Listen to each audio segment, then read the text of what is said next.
Praise the Lord. దేవుడు మిమ్మల్ని దీవించును గాక. ఈరోజు వాక్య ధ్యానం యాకోబు యొక్క దీవెనలు ఏ విధంగా ఉన్నాయో మనం చూద్దాం. దేవునికి స్తోత్రాలు. హోషేయ గ్రంథములో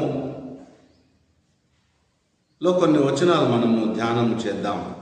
హోషేయ 12వ అధ్యాయము 3వ వచనంలో మనం పరిశీలిస్తున్నప్పుడు, తల్లి గర్భమందు యాకోబు తన సహోదరుణ్ణి మడిమెను పట్టుకొని మగసిరి గలవాడై అతడు దేవుడితో పోరాడాను. అతడు దూతతో పోరాడి జయం పొందెను. అతడు కన్నీరు విడుచుతూ దేవుణ్ణి బతిమాలగా బేతేలులో ఆయన అతనికి ప్రత్యక్షమాయను. అక్కడ ఆయన మనతో పోరాడాను. యెహోవా అను సైన్యులకు అధిపతి యెహోవా అను ఆయనకు జ్ఞాపకార్థము నామం. దేవునికి స్తోత్రాలు. దేవుని బిడ్డలారా, దేవుని వాక్యాన్ని మనం పరిశీలిస్తున్నప్పుడు యాకోబు దేవునితో పోరాడి ఉన్నాడు. తల్లి గర్భమందే దేవుడు ఏర్పాటు చేసుకున్నాడు. తల్లి గర్భమందు యాకోబు తన సహోదరుని మడిమెను పట్టుకున్నాడు కాబట్టి అతనికి మగసిరి గలవాడని పేరు వచ్చింది. దేవుని యొక్క ఆశీర్వాదాలు యాకోబు అనుభవించాడు. దేవుని యొక్క దీవెనలు యాకోబు అనుభవించినట్టు మనం చూస్తా ఉన్నాం. యాకోబు ఏడుస్తా ఉన్నాడు. యాకోబు కన్నీరు కారుస్తా ఉన్నాడు. దేవా నన్ను దీవించయ్యా, దేవా నన్ను దాటిపోకు ప్రభా, దేవా నాతో మాట్లాడు ప్రభా అని యాకోబు దేవుని సన్నిధానంలో ఎంతగానో బతిమలాడు మనం ఇక్కడ చూస్తా ఉన్నాం. దేవుడు అతన్ని దీవించాడు. ప్రేమైన దేవుని బిడ్డలారా, దేవుడు అతని కన్నీరును తుడిచాడు. దేవుడు అతన్ని ఎంతగానో దీవించాడు. దేవుడు అతన్ని కనికరించి ఉన్నాడు. దేవునికి స్తోత్రాలు. యాకోబు లాంటి దీవెన మనకు కావాలి. యాకోబు లాంటి యథార్థ జీవితం మనకు కావాలి. యాకోబు అన్న మాటకు మోసగాడని అర్థం. మోసగాడిని దేవుడు ఏ విధంగా దీవించాడు చూడండి. దేవుని యొక్క పాదమును పట్టుకొని దేవుని సన్నిధానంలో కన్నీరు కార్చని బైబిల్లో మనం చూస్తా ఉన్నాం. అతడు దూతతో పోరాడి జయించను. అతని కన్నీరు విడిచుచు దేవుని బతికిలాడు. దేవునికి స్తోత్ర. దేవుని యొక్క ఆశీర్వాదాలు ఈ విధంగా ఉన్నాయి యాకోబుకు. దేవుని యొక్క దీవెనలు ఈ విధంగా ఉన్నాయి. ప్రేమైన దేవుని బిడ్డ, నీ దీవెన ఎలా ఉంది, నీ ఆశీర్వాదం ఎలా ఉంది, ఒక్కసారి నువ్వు పరిశీలించుకోవాలని ప్రభు పేరట మనవి చేస్తా ఉన్నాను. యాకోబు ఎంతగానో పోరాడి ఉన్నాడు. యాకోబు దేవునితో పోరాడి ఉన్నాడు. యాకోబు ఎంతగానో దీవించబడి ఉన్నాడు. ప్రేమైన దేవుని బిడ్డారా, అందుకని దేవుని సన్నిధానంలో దీవెన నువ్వు పొందుకోవాలి. దేవుని యందు యాకోబు ఏ విధంగా దీవించబడ్డాడో, దేవుని యందు యాకోబు ఏ విధంగా ఆశ్రయించబడి ఉన్నాడో నీవు కూడా ఆశ్రయించబడాలి. దేవునికి స్తోత్రాలు. దేవుని సన్నిధి, దేవుని కృప యాకోబుకు తోడుగా ఉంది. యాకోబును దేవుడు వదిలిపెట్టలేడు. యాకోబును దీవించాడు. యాకోబుని 12 గోత్రాలు దీవించబడ్డాయి. ప్రేమైన దేవుని బిడ్డలారా, యాకోబును ఒక్కసారి జ్ఞాపకం చేసుకోండి.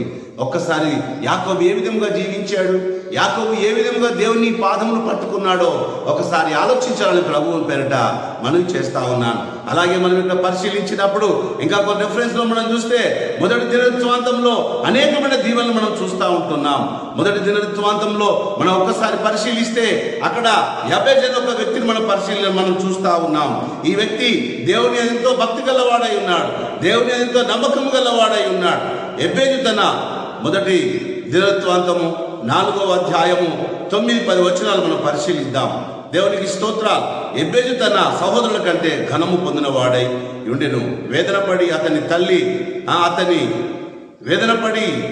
కంటినని తన తల్లి అతనికి యెబేజు అని పేరు పెట్టెను. యెబేజు ఇశ్రాయేలా, దేవుని గురించి మొరపెట్టి నీవు నన్ను నిశ్చయంగా ఆశీర్వదించి నా సరిహద్దులను విశాలపరిచి నీ చెయ్యి నాకు తోడుగా ఉంచిన విడలా నాకు కీడు రాకుండా దానిలో నుండి నన్ను తప్పించుము అని ప్రార్థింపగా దేవుడు అతని మనవి ఆలకించను. దాన్ని అతనికి దయచేశాను.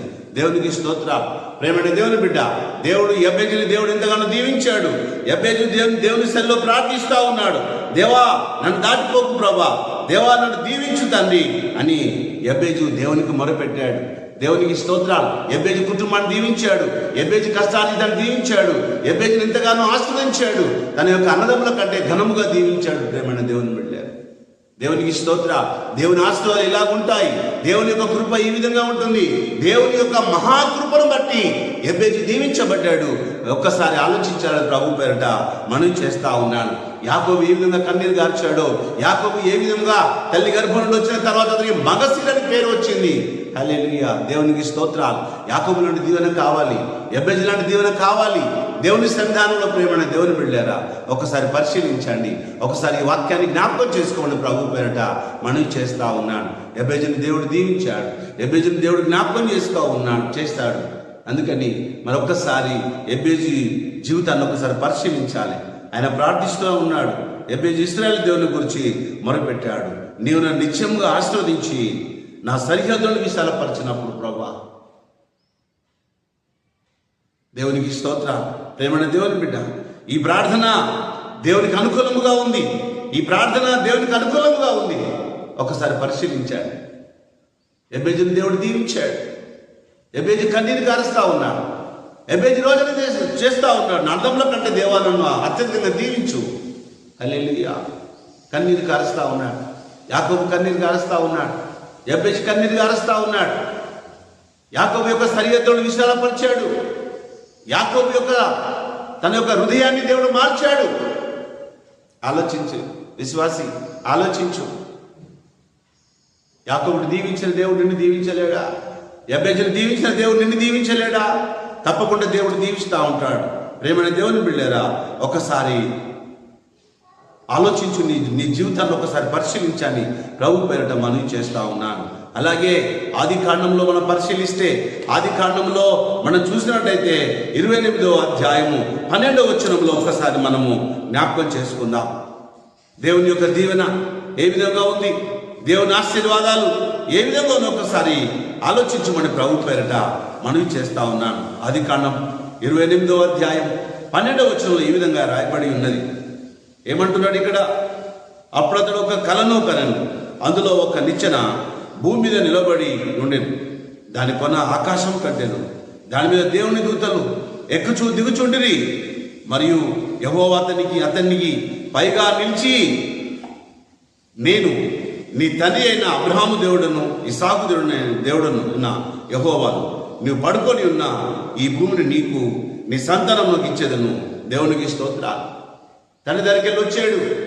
అన్నకు మోసం చేసి వచ్చేసాడు. అరణ్యంలో వెళ్తూ ఉన్నప్పుడు ఒక చోట పడుకున్నప్పుడు ఆకాశం తెరవబడ్డది. విశ్వాసి, దేవుని యొక్క దాసుడిగా యాకోబును దీవించాడు.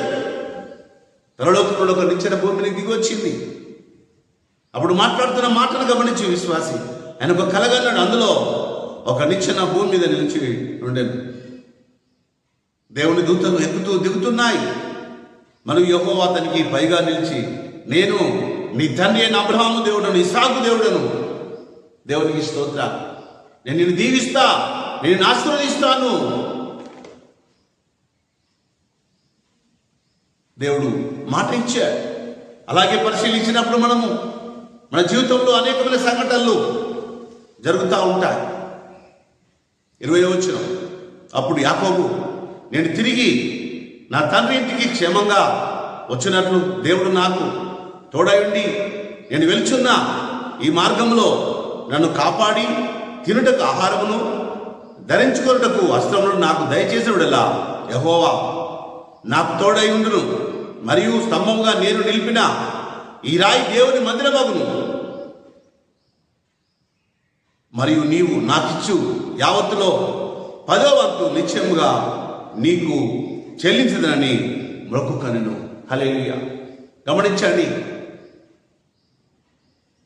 తల్లిదండ్రుల నుంచి నుండి వస్తా ఉన్నాడు. మా మార్గం మధ్యలో పొద్దుపోయిన తర్వాత పడుకున్నాడు. ఒక్కడ ఆకాశం తెరబడ్డది. భూమిని కొన్ని నిచ్చెన వచ్చింది. ఆ నిచ్చెన మీద దేవదూతలు కిందికి మీదకి దిగుతా ఉన్నారు. దేవుడు మాట్లాడి ఉన్నాడు, నేను ఆశీర్వదిస్తా, నేను దీవిస్తా అన్నప్పుడు యాకోబు ఏమంటున్నాడు గమనించు. యాకోబు అంటున్నాడు, ప్రభువా నేను క్షేమంగా నా తండ్రి ఇంటికి తిరిగి వచ్చినప్పుడు దేవుడు నాకు తోడై ఉండి నేను వెలుచున్న ఈ మార్గంలో నన్ను కాపాడి తినటకు ఆహారమును ధరించుకోవడానికి వస్త్రమును నాకు దయచేసినలా యెహోవా నాకు దేవుడై ఉండును. నేను మరియు స్తంభంగా నేను నిలిపిన ఈ రాయి దేవుని మందిరమగును. మరియు నీవు నాకు ఇచ్చిన యావత్తులో 10వ వంతు ఇస్తాను. దేవుడితో వాగ్దానం చేస్తాను. దేవునికి మొక్కుకుంటున్నాడు. ప్రేమైన దేవుని బిడ్డలారా, దేవుని సన్నిధి యాకోబుకు తోడుగా ఉంది. దేవుని కృప యాకోబుకు తోడుగా ఉంది. నీకు కూడా దేవుడు తోడుగా ఉంటాడు. దేవుడు నిన్ను ఆశీర్వదిస్తాడు.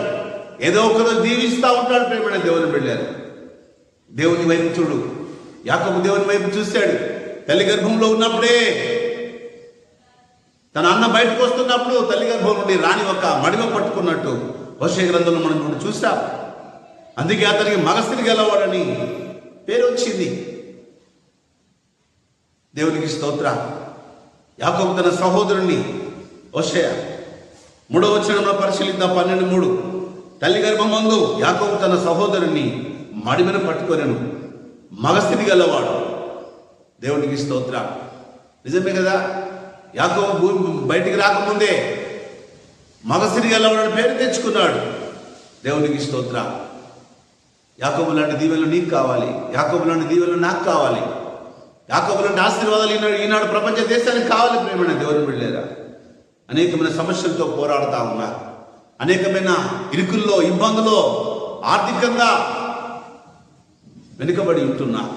దేవునికి స్తోత్ర.